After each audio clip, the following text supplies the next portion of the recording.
예, 반갑습니다. 이번에는 두 번째 주, 둘째 시간 관련된 내용들입니다. 지금 여러분들이 살펴보고 있는 내용들은요, 첫 번째 우리가 그 의료인의 어떤 권리에 대해서 이전에 이야기를 했었죠. 의료인의 권리라고 하면 의료기술에 대한 보호, 의료기재 압류 금지, 기구 등을 우선 공급받을 수 있는 이런 권리를 이야기를 하고 있습니다. 지금 그 이후로 이어지고 있는 내용이 뭐냐면 의료인의 의무에 대한 내용이죠. 그 중에서 진료를 거부하지 못한다. 세탁물을 적절하게 위생적으로 처리해야 된다.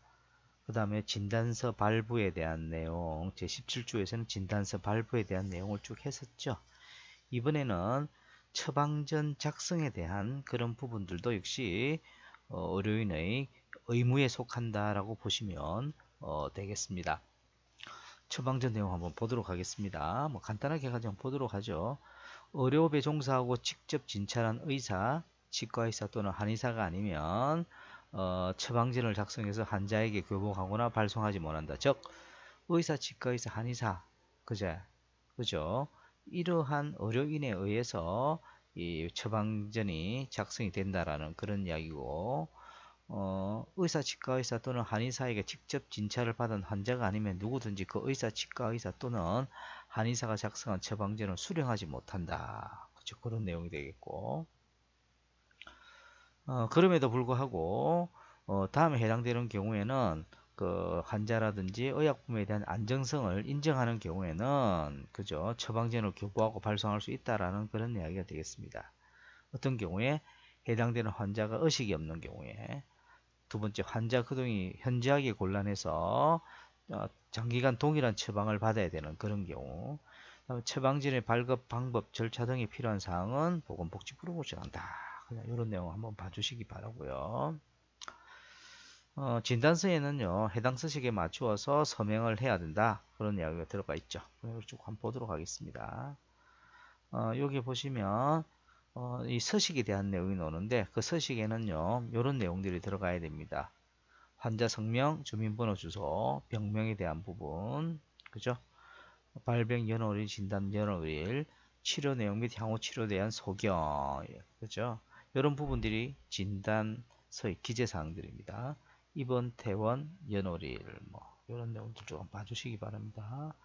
만약에 질병 원인이 상해로 인한 것인 경우에는 이러한 내용들이 적혀야 된다. 그죠? 이러한 내용들이 적혀야 된다. 그냥 한번 봐 주시기 바랍니다. 그 다음 사망진단서 뭐 해당되는 서식에 따르고 또 한번 쭉 봐주시기 바랍니다. 이제 중요한 것은 제18조 처방전 작성과 교부입니다. 요거 처방전을 작성하고 교부하는 것에 대해서 별표 하나에 속한다라고 보시면 되겠습니다. 봅시다. 의사나 치과의사는 환자에게, 여기 의사나 치과의사, 즉 여기에 빠지는 사람이 한의사죠. 한의사는 처방전을 작성할 수 없다라고 보시면 됩니다. 원칙적으로.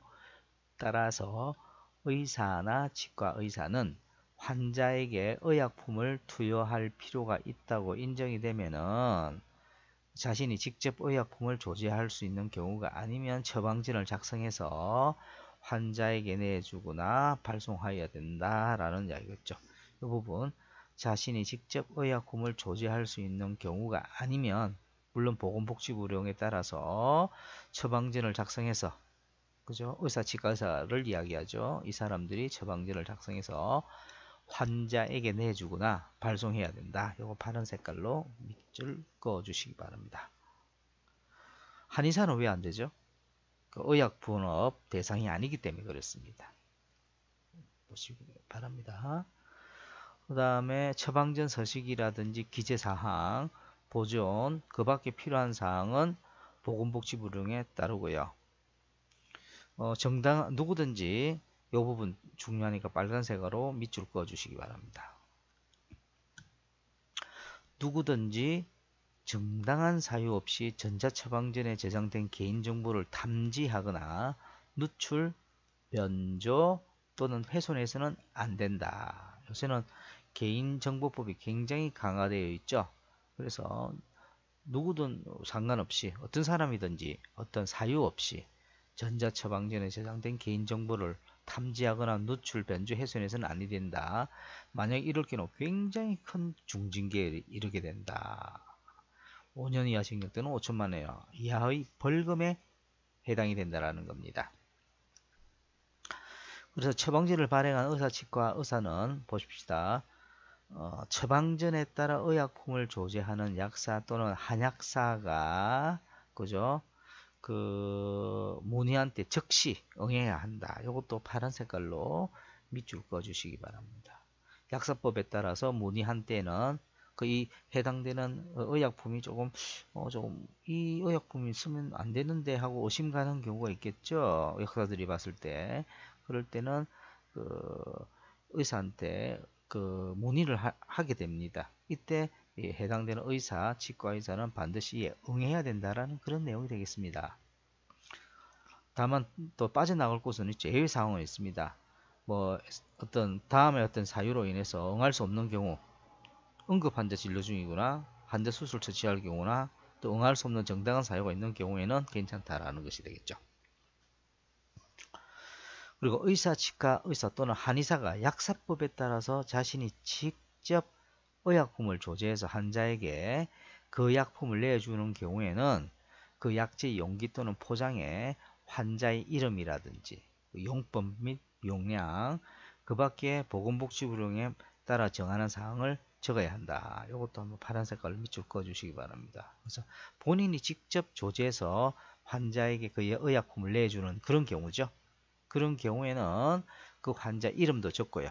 그 용기에다가 또는 포장에다가 어떻게 사용해라, 해당되는 양은 얼마이고 등등과 같은 사항들을 적어야 됩니다. 근데 급박한 어떤 그런 사항이 있을 때는 그 약재 용기 또는 포장이 전응시 어려운 경우에는 그래 하지 않아도 된다라고 되어 있습니다. 다음은 처방전 기재사항에 대한 내용인데 한번 쭉 봐주시기 바랍니다. 처방전에는 환자의 성명, 주민등록번호, 의료기관 명칭, 전화번호 및 팩스번호, 질병분류기호가 들어갑니다. 질병명이 들어가는 것이 아니라 처방전에는 이거 좀 기억, 파란 색깔로 밑줄 좀 꺼주시기 바랍니다. 질병분류기호가 들어간다.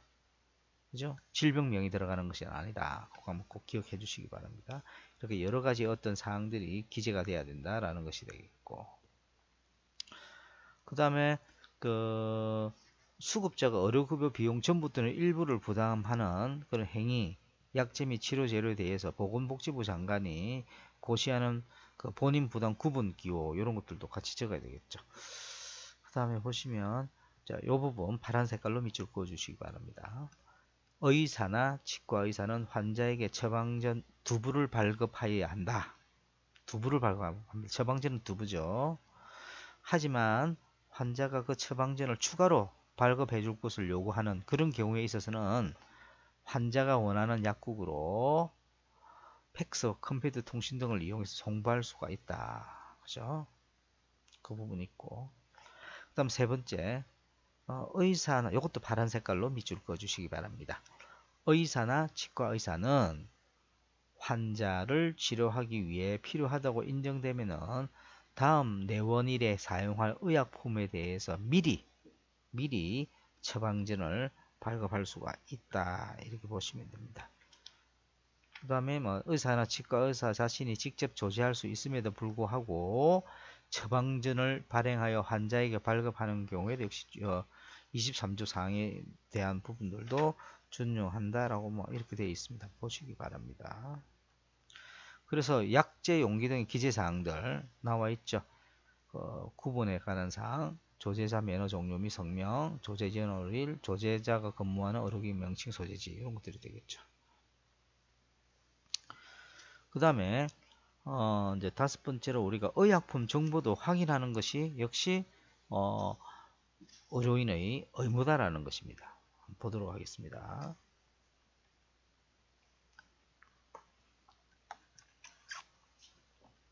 의사 및 치과 의사는 처방전을 작성하거나 의약품을 자신이 직접 조제하는 경우에는 다음 내용의 정보를 미리 확인해야 된다. 미리 확인해야 됩니다. 무엇을 미리 확인해야 되는지 봅시다.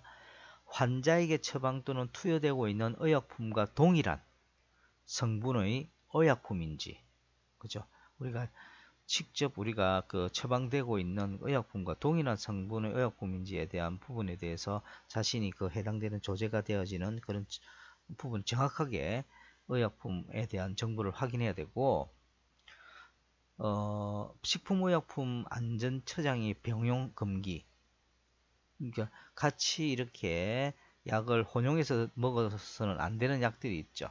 그런 부분들을 좀 정보를 확인해야 되고, 특정 연령대에서 먹어서는 투약되어서는 안 되는 거, 또 임산부가 먹어서는 안 되는 그런 것들이 포함되어 있는지에 대해서 확인을 해봐야 된다는 것이고, 그럼에도 불구하고 의사치과에서는 뭐 급한 상황이 있을 때는 확인하지 않을 수 있다. 뭐 이런 것도 있죠.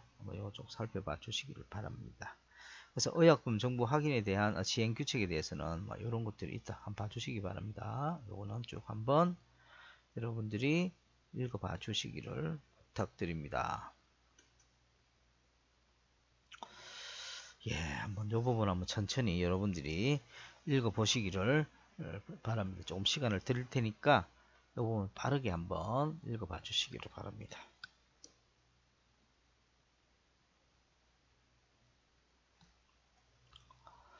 그 다음에 제19조 정보 누설 금지, 요거 정말 중요합니다. 별표 3개에 해당이 되고요.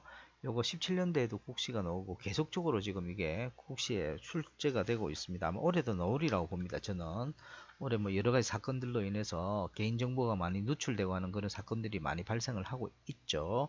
그래서 정보 누설 금지에 대한 부분들이 아주 중요하니까 꼭 좀 여러분들이 기억을 해 주시기를 부탁드립니다. 다 뭐 밑줄 다 꺼야 되는 건데 일단 다 묶어서 여기까지 다 빨간 걸로 묶어 주시기 바랍니다. 한번 천천히 여러분들 같이 한번 보도록 하겠습니다. 의료인이나 의료기관 종사자는 이 법이라고 하는 것은 의료법을 말합니다. 의료법에 특별히 규정된 경우 이외에는 봅시다. 다른 법령에 특별히 규정된 경우 이외에는 의료, 조산 또는 간호 업무나 위에 우리 17조에 대한 내용들이 있죠. 우리가 17조라고 하면 진단서 같은 것들이 되겠습니다. 진단서에 지켜야 되는 그런 지침들에 대한 내용들인데, 이거에 따라서 진단서, 검안서, 증명서 작성이라든지 교부라든지 이와 관련된 업무, 그 다음에 우리가 18조에 따른 처방전에 대한 지침에 대한 내용이죠. 이 처방전에 대한 작성 교부 업무, 그죠? 그 다음에 21조, 요거는 뭐냐면 그 관련된 기록에 대한 부분, 기록에 대한 열람에 대한 부분이거든요. 이거에 대한 진료기록 열람이라든지 사본 교부 업무, 그 다음에 진료기록부 등 보존 업무에 따른 전자 의무 기록 작성 보관 관리 업무를 하면서 이처럼 많은 관련된 업무를 하면서 알게 된 다른 사람의 정보를 누설하거나 발표를 하지 못한다라는 거죠. 패스는 안 된다라는 것이죠. 그 부분 꼭 좀 기억을 해 주시기를 바랍니다. 그 다음에 그 뒤에 이제 나오겠지만 의료기관 인증에 관련된 업무에 종사하는 사람 같은 경우에는 또 하다 보면 그 관련되어 있는 사람들의 개인정보를 알 수가 있겠죠. 그런 사람들 에게도 그 업무를 하면서 알게 된 정보를 다른 사람에게 누설하거나 부당한 목적으로 사용해서는 안 된다라는 겁니다. 만약 이렇게 사용했을 경우에는 3년 이하 징역 또는 3천만 원 이하 벌금. 우리가 3년 이하 징역 또는 3천만 원 이하 벌금이 굉장히 큰 징계입니다. 따라서 해당되는 정보를, 개인정보를 누설하거나 부당한 목적으로 절대 사용하면 안 됩니다. 이랬을 경우에는 3년 이하 징역 또는 3천만 원 이하 벌금인데, 이 친고죄라는 것이 있죠. 이 친고죄라고 하는 것은 뭐냐면 그 해당되는 당사자가 고소를 해야만이 이러한 징계를 받는다라는 겁니다. 그래서 해당되는 그 당사자의 신고 또는 고소에 의해서 징계를 받게 되는 그런 죄를 우리가 친고죄라고 이야기를 합니다. 그래서 그런 부분 꼭 좀 기억해 주시고요. 그 다음에 제20조 이것도 별표 2개에 해당됩니다. 태아 성간별 행위를 하지 말라는 것이죠. 이거 2개 다 빨간 걸로 묶어 주시기 바랍니다. 굉장히 중요합니다. 별 2개.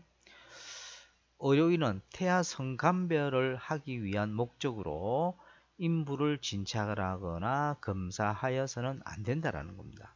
뱃속에 있는 아기가 남자아이인지 여자아이인지를 그죠 알기 위해서 그런 것을 감별하기 위해서 진찰하거나 검사해서는 절대 안 된다라는 겁니다. 역시 그러한 목적을 위한 다른 사람의 행위를 역시 옆에서 도와줘서도 안 된다라는 겁니다. 그죠? 그죠? 이런 부분 절대 도와줘서는 안 돼. 이럴 경우에는요. 2년 이하 징역 또는 2천만 원 이하 벌금이고 그 해당되는 의사 같은 경우는 면허 자격 정지를 받을 수도 있습니다. 그만큼 아주 중대한 범죄라고 보시면 되겠습니다. 특히 여기 보시면 두 번째 항목에서는요.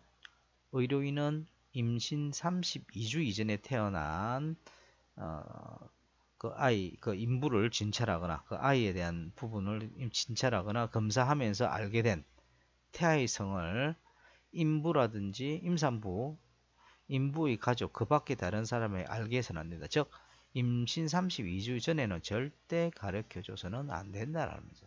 그래서 우리가 이 초음파 검사를 한다라든지 할 때 이제 얘가, 아기가 남자인지 여자인지를 알 수 있다라는 거죠. 근데 그런 부분들을 가족들에게 알려서는 안 된다라는 겁니다. 근데 임신 32주가 넘어가게 되면은 이제 그때는 알려줘도 된다. 우리가 40주를 기준으로 했을 때 준비할 것들이 있잖아요. 그래서 그런 부분들은 그때는 해줘도 된다라고 보시면 되겠습니다. 이제는 제21조 기록 열람에 대한 내용입니다. 이것도 한번 보도록 하겠습니다. 환자는 의료인, 의료기관장 및 의료기관 종사자에게 본인에 관련된 그죠 기록의 전부 또는 일부에 대해서 열람 또는 그 사본의 발급 등에 대한 내용을 요청할 수 있습니다. 그래서 내가 예를 들어서 이렇게 입원해서 그 관련된 내용들을 보고 싶다 그러면 그 환자는 의료인이라든지 그 기관장이라든지 종사자에게 그죠? 그 사본 발급에 대한 내용 확인을 요청할 수 있습니다. 이 경우에는 정당한 사유가 없을 경우에는 거부해서는 안 된다라는 겁니다. 해주지 않으면 역시 500만 원 이하 벌금에 해당이 됩니다. 그 다음에 의료인, 의료기관장 및 의료기관 종사자는 환자가 아닌 다른 사람에게 환자와 관련된 기록을 열람하게 하거나 그 사본을 내어주는 등 그 내용을 확인할 수 있게 해서는 안 된다. 당연하겠죠. 그럼에도 불구하고 의료인, 의료기관장 및 의료기관 종사자는 다음 내용 어느 하나에 해당이 되면은 그 기록을 열람하게 하거나 그 사본을 교부하는 등 그 내용을 그죠? 확인할 수 있게 해야 된다. 그죠? 근데 다만 그죠? 다만 파란 색깔로 밑줄 그어 주시기 바랍니다. 다만 의사, 치과 의사 또는 한의사가 환자의 진료를 위해서 불가피하다고 인정하는 경우에는 그죠? 이렇게 확인해 주지 않아도 된다라는 그런 내용이 되겠습니다. 그래서 그 다음에 보시게 되면은 여기에 보시게 되면 다음 각호, 다음 내용 어느 하나에 속하면 그 기록을 열람하게 할 수 있다라는 것이 되겠죠. 그래서 친족관계를 나타내는 증명서라든지 환자 배우자 이런 부분들 있죠. 보건복지부에 따라서 요건 갖췄을 경우에 대리권이 있음을 증명할 경우에 그죠. 그 다음에 이 친족관계를 나타내는 증명서들을 첨부할 그런 경우에 그 다음에 국민건강보험공단 또는 심평원 있죠. 건강보험 심평원에 제공하는 그런 경우에는 괜찮고요. 뭐 그런 어떤 공적인 업무입니다. 공적인 업무, 이거 쭉 다 보면 공적인 업무에 대해서는 그죠? 반드시 해당되는 기록을 열람하거나 그죠? 그다음에 그 사본을 그를 교부할 수 있도록 해준다라는 거죠. 자동차 손해배상보장법, 병력법 이런 것들은 제출할 경우에 제출을 해달라 하고 할 때는 다 제출해 줘야 된다라는 거죠. 내용이 그대로 되어 있습니다. 이걸 한번 읽어봐 주세요. 그럼 연금법이라든지 공무원 연금법에 따라서 요청했을 때는 역시 그 자료를 그 환자의 자료를 그 해당되는 그 의료인들은 줘야 된다라는 그런 이야기입니다. 장애인 복지법, 뭐 감염병 예방에 대해서 쭉 나와 있죠. 그 다음에 네 번째 진료기간을 보관하고 있는 의료기관이나 진료기록이 이관된 어떤 보건소에 근무하는 의사, 치과의사, 한의사는 자신이 직접 진료하지 아니한 환자의 과거 진료 내용의 확인 요청을 받은 경우에는 진료 기록을 근거로 하여 사실을 확인해 줄 수 있습니다. 그래서 진료 기록 보관하고 있는 거기에 있는 의료인들은요.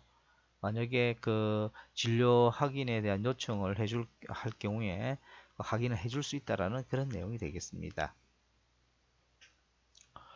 그 다음에 시행규칙 제13조 3 기록 열람 등의 요건 그냥 요건 한번 쭉 한번 읽어봐 보시기 바랍니다. 쭉 한번 읽어보시면 좋겠습니다. 뭐 여러가지 사항들이 있다. 여기 보시면 뭐 동의서 이런 것들 뭐 필요한다 이런 거 쭉 있죠. 그런 내용들이니까 한번 봐주시기 바랍니다. 그 다음에 그 제21조 2 진료기록의 송부에 관련된 내용입니다. 여기 보시면 1번 항목은 전체적으로 파란 걸로 묶어 주시기 바랍니다. 의료인 또는 의료기관장은 다른 의료인 또는 의료기관장으로부터 진료기록의 내용 확인이나 진료기록 사본이라든지 환자의 진료 경과에 대한 소견 등을 송부 또는 정송할 것을 요청 그렇게 받은 경우에는 그죠? 해당 환자나 환자 보호자 동의를 받아서 그 요청에 응해야 된다. 아시겠죠? 그래서 다른 의료기관장으로부터 이 환자에 대한 어떤 내용 확인이나 진료 기록에 대한 어떤 내용 등을 전송해 달라고 했을 경우에는 그죠? 그 해당 환자나 환자 보호자의 동의를 받아서 요청에 응해야 됩니다. 다만 해당 환자의 의식이 없거나 응급 환자의 경우 또는 환자 보호자가 없어서 동의를 받을 수 없을 그럴 경우에는 환자나 환자 보호자 동의 없이 송부 또는 전송할 수 있다라는 것이죠. 그렇죠. 우리가 병원을 이렇게 옮겼을 때 있죠. 거기에서 이런 것을 요청해 줄 수가 있죠. 요즘은 물론 다 그대로 가져가는데 그 기록들을 빠져 있는 기록들이 있다라고 하면 여기서 역시 요청해 줄 때 반드시 요청해 줘야 된다라는 거죠. 제공해 줘야 된다라는 것입니다. 해주지 않았을 때는 500만 원 이하 벌금에 해당이 된다. 그 다음에 의료인 또는 의료기관장이 응급 환자를 다른 의료기관에 이송하는 경우에 지체 없이 내원 당시 작성된 진료기록 사본을 이송해야 됩니다. 그죠? 같이 이렇게 보내야 된다는 것이죠. 중요합니다. 그 다음에 세 번째, 보건복지부 장관은 앞에서 했던 그 진료기록 사본 및 진료 경과에 대한 소견 등의 전송 업무를 지원하기 위해서 전자정보 시스템을 구축 운영할 수가 있습니다. 그런 부분.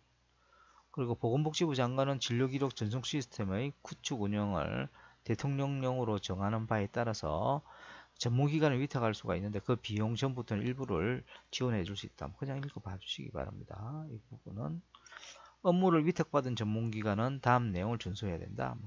그것도 한번 읽어봐 주시기를 부탁드립니다. 그 다음에 보건복지부 장관은 의료인 또는 의료기관장에게 보건복지부령으로 정하는 바에 따라서 환자나 환자 보호자 동의에 관련된 자료 등 진료 기록 전송 시스템의 구축 운영에 필요한 자료를 어떤 제출을 요구하고 제출받은 목적 범위에서 보유, 이용할 수가 있습니다. 이 경우 자료 제출 요구받은 자는 정당한 사유 없으면 이에 따라야 된다는 거죠. 이런 부분들을 한번 쭉 봐주시기 바랍니다. 역시 이 부분 누구든지 정당한 사유 없이 진료 기록 전송 시스템에 저장된 정보를 누출하거나 훼손해서는 이거 굉장히 큰 겁니다. 그 해당되는 정보보호법에 대한 내용도 굉장히 크거든요. 그래서 5년 이하 징역 또는 5천만 원이에요. 정보 누출한다 그러면 5년 이하 징역 또는 5천만 원이에요. 벌금입니다. 굉장히 크다. 그 다음에 진료 기록 전송 시스템의 구축 운영에 관련된 이 법에서 규정된 것 제외하고는 개인정보 보호법에 따른다. 보시면 되고요. 그래서 이 부분 한번 봅시다. 진료 기록 전송 시스템 구축 운영. 그죠? 효율적 운영을 위해 필요하다 인정되는 경우에는 다음 내용 조치할 수 있다. 이거 읽어봐 주시기 바랍니다.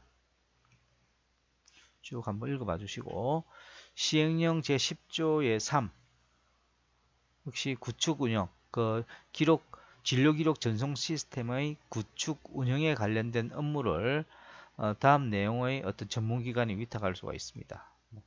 봐주시기 바라고요. 그냥 쭉 봐주시기 바랍니다. 그 다음에 진료 기록 전송 시스템 보유 정보의 안전성 확보 조치. 뭐 여러 가지 뭐 기술적인 내용이 들어가 시스템의 기술적인 내용이 들어갑니다. 여기 보시면 뭐 방화벽 침입 차단매를 쭉 있죠. 봐주시기 바랍니다. 이것도 읽어 봐주시기를 부탁드립니다. 그렇죠? 그래서 여기 환자 동의를 받을 수 없는 경우에 뭐 구비해야 되는 서류들이 쭉 나오고 있습니다. 오늘 둘째 시간은 여기까지 하도록 하겠습니다. 예, 여러분들 수고하셨습니다.